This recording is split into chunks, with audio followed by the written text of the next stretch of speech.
오늘 성경 말씀 보시겠습니다. 고린도후서 5장 10절 말씀입니다.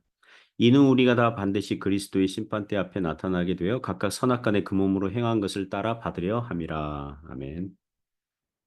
네, 오늘 최후의 심판에 대하여 첫 번째 시간, 최후의 심판에 대하여 1을 제목으로 하나님 말씀 증거하겠습니다.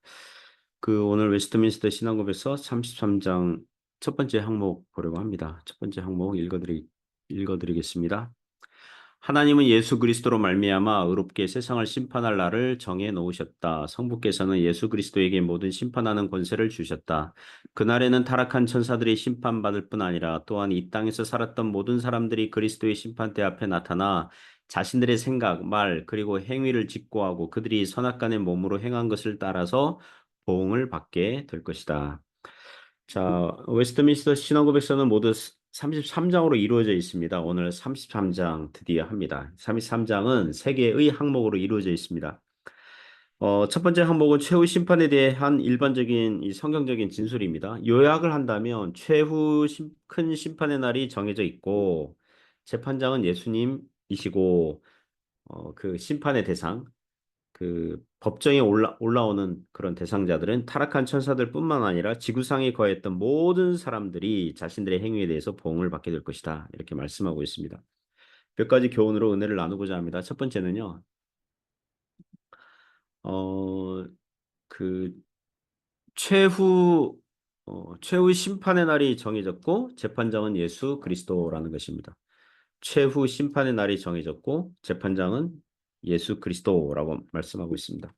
33장 1항이 진술하죠. 전반부 보시면 하나님은 예수 그리스도로 말미암아 의롭게 세상을 심판할 날을 정해 놓으셨다. 성부께서는 예수 그리스도에게 모든 심판하는 권세를 주셨다. 마태복음 25장 31절부터 34절 보시면요. 31절에 인자가 자기 영광으로 모든 천사와 함께 올 때에 자기 영광의 보좌에 앉으리니 그리스도께서 재림하실 때는 재판장의 보좌에 앉으실 거라는 겁니다. 예수님의 초림은 저 유대 베들레헴에서 조용히 오셨지만 재림하실 때는 공개적으로 심판주로서 오신다고 합니다. 32절 보면 모든 민족을 그 앞에 모으고 각각 구분하기를 목자가 양과 염소를 구분하는 것 같이 하여 모든 민족을 그리스도 앞에 모은다. 모두 법정에 세운다는 거죠. 이 지구상에 거했던 모든 사람들을 일컫습니다. 그들을 어떻게 나눕니까? 목자가 양을 구분하는 것 같이 하신다. 목자가 양과 염소를 구분하는 것 같이 한다. 요한복음 10장에 보면 목자와 양의 비유가 나오지 않습니까? 거기에 보면 목자가 자기 양을 안다 그러거든요. 여러 양들이 유대에는 그 당시에는 그러니까 밤에 양 우리에 여러 목자들의 소속인 양들을 한꺼번에 다 이렇게 거기 놔두는데 어 목자는 자기 양을 알고 양도 목자의 음성을 아는 거로 자기들의 목자를 따라간다 그랬어요. A라는 목자가 자기 양 이름 부르잖아요. 그러면 양은 목자의 음성 듣고 따라가는 거거든요. 그 뭐냐 하면 목자는 여러 양들을 섞어 놔도 자기 양이 누군지를 알아요. 그죠? 그러면 여기는 양과 염소를 구분한다. 목자가 양과 염소를 구분한다. 수많은 양들 중에도 자기 양을 아는데 양과 염소를 구분하는 거는 목자에게는 아주 식은 죽 먹기죠. 그렇죠? 너무 선명한 거죠. 헷갈릴 일이 없어요. 양 쪽에 염소가 끼어 있고 염소 쪽에 양이 끼어 있고 그러지 않아요. 양과 염소로 나눈다. 너무 분명하게 차이가 있다. 3절 보면 양은 그 오른편에 염소는 왼편에 두리라. 여기서 양은 믿음으로 구원받는 자들을 말하는 것이고요. 염소는 믿지 않는 자들이라고 할 수 있습니다. 오른편, 왼편. 이게 오른편은 어, 좋은 편 그렇게 얘기하고 왼편은 나쁜 편, 구분하는 거예요. 3, 4절 보면 그때 임금이 그 오른편에 있는 자들에게 이르시되 내 아버지께 복을 받을 자들이여 나와 창세로부터 너희를 위하여 예비하신 나라를 상속받으라. 구약 시대를 보면 그 임금 왕이 최후 재판장으로 나옵니다. 왕이신 그리스도께서 오른편에 있는 양들에게 최종 구원의 복을 선언하시는 거죠. 요한복음 5장 22절에도 말씀합니다. 요한복음 5장 22절에 보면 아버지께서 아무도 심판하지 아니하시고 심판을 다 아들에게 맡기셨으니 자, 그 구절 보면 아버지께서 아무도 심판하지 아니하시고 이 구절 보고 오해하면 안 됩니다. 그 성부께서 심판하시는 일을 그 아들 성자 예수님에게다 맡겨두시고 성부께서는 하늘 어디에서 뭐 쉬시고 또 세상 심판이 어떻게 이루어지는지는 아무런 관심을 두고 계시지 않구나. 이런 식으로 오해하면 안 됩니다. 그 요한복음 5장 22절 나오는 그 맥락은 아들이 아버지의 행하시는 것을 아들도 동일하게 행한다. 이걸 강조하면서 하신 말씀이거든요. 즉 이렇게 읽어야 돼요. 성부 하나님은 성자 예수님을 통하여 심판하신다. 성자 예수님의 심판은 성부 아버지의 뜻과 다르지 않고 동일하시다. 최후 심판에는 성삼위 하나님께서 다 관여하신다. 성부는 성자를 통하여 일하시고 성자는 성령으로 말미암아 일하시며 성령은 성부와 함께 일하신다. 천지 창조부터 최후 심판의 일까지 삼위 하나님께서는 다 같이 다 함께 일하신다. 이렇게 읽어야 됩니다. 그래서 오늘날의 기독교는 여전히 강조해야 됩니다. 개인적인 종말뿐만 아니라 죽음 후에 심판이 있다는 그런 교훈뿐만 아니라 그리스도의 재림으로 말미암아 발생하게 될 최후 심판, 큰 심판의 날도 강조해야 하는 것입니다. 만일 교회가 최후 심판을 강조하지 않는다면 구원은 약화되고 말 거예요. 천국과 지옥을 말하지 않는다면 기독교의 구원도 의미가 없게 돼요. 혹자는 그 미국의 어느 대형교회 목사는 그 제가 보기에 이단인데요. 그 대형교회 어느 목사는 그, 어, 이름이 갑자기 생각이 안 나는데, 뭐 하여튼 그런 이름인데, 그 목사는 이렇게 설교한다는 거예요. 사랑의 하나님이 설마 지옥을 만들고 안 믿는 자들을 지옥에서 끊임없이 고통을 주시겠는가? 하나님은 사랑이셔서 지옥을 만드셨을 리 없다. 이런 식으로 설교한다는 거예요. 그들은 주장하기를 성경에 지옥이 나오는 이유는 그 현재 이 땅에서 신자들이 도덕적으로 살라는 뜻에서 그 지옥 얘기하면서 지옥은 없는데 단순한 위협과 협박으로서 좀 도덕적으로 이 땅에서 잘 살아라 이런 걸 강조하려고 뭐 이게 그 말씀하신 거다 이렇게 주장하거든요. 비성경적이고 이단적인 가르침이죠.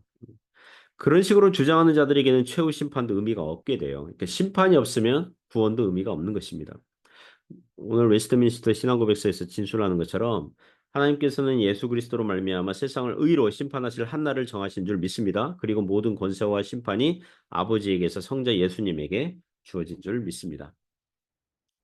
두 번째 교훈은요. 심판의 날의 대상은 이 심판대에 오를 사람들은 모든 사람들과 타락한 천사들을 포함하는 것입니다. 선한 천사들은 아니에요. 선한 천사들은 그 심판 때 오르지 않아요. 왜냐하면 계속 걔들은 뭐 심판 받을 일이 없잖아요. 하나님 심부름 잘하니까. 모든 사람들과 타락한 천사들이 심판의 대상입니다. 첫째 항목의 후반부 진술을 보면 그날에는 타락한 천사들이 심판받을 뿐 아니라 또한 이 땅에서 살았던 모든 사람들이 그리스도의 심판대 앞에 나타나 자신들의 생각, 말 그리고 행위를 직고하고 그들이 선악간의 몸으로 행한 것을 따라서 보응을 받게 될 것이다. 간혹 신자들 중에서 신자들은 지상에서 이미 예수님을 믿고 구원받았으니까 나중에 그리스도께서 재림하실 때 최후 심판 받지 않지 않습니까? 이렇게 질문하는 분들이 있어요. 그 최후 심판 받지 않는다. 이게 정죄받아서 지옥 가지 않는다. 그거는 맞아요. 그러나 심판대 앞에는 다 서요. 예, 모든 사람이 심판대 앞에는 다 서요. 고린도후서 5장 10절 보시면 이는 우리가 다 반드시 그리스도의 심판대 앞에 나타나게 되어 각각 선악간의 그 몸으로 행한 것을 따라 받으려 함이라. 심판대 앞에서 우리가 다 모든 사람들이 서게 될 거예요. 신자든 불신자든 다 서게 돼요. 그리고 자기들이 행한 것에 대해서 보응을 받게 될 것입니다.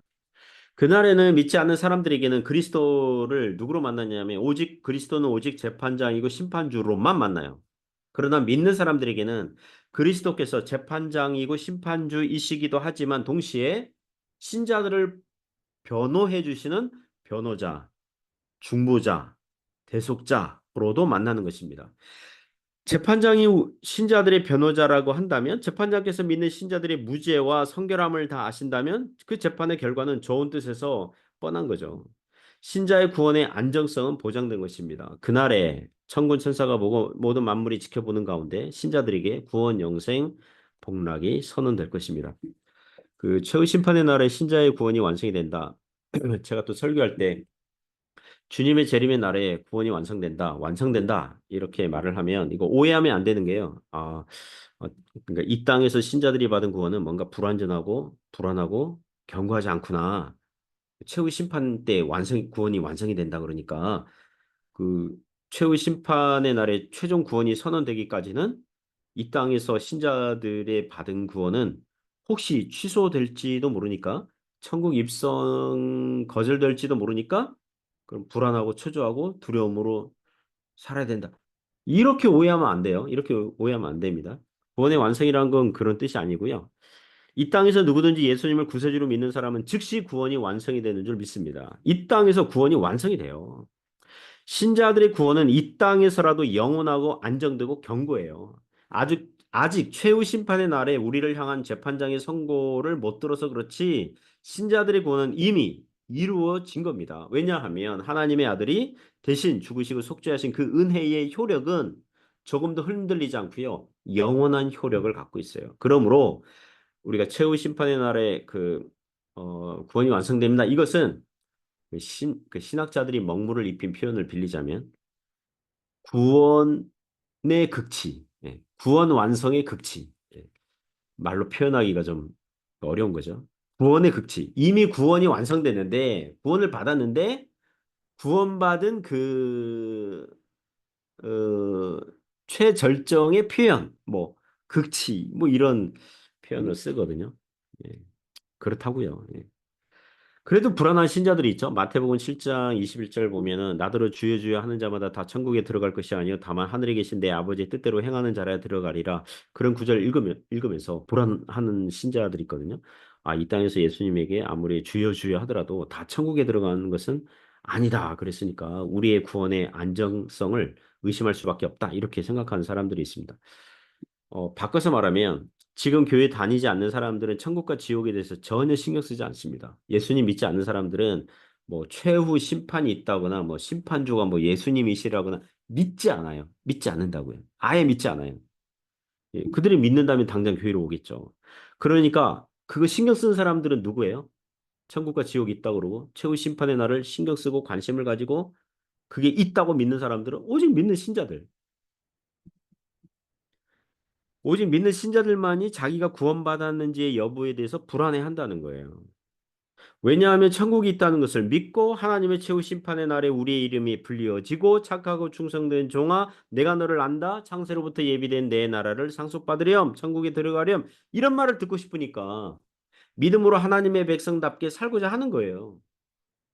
그래서 그날에 혹시 주님께서 나를 모른다 그러면 어떡하지? 이렇게 불안해 한다면 오히려 그게 구원의 증거라고 할 수 있습니다.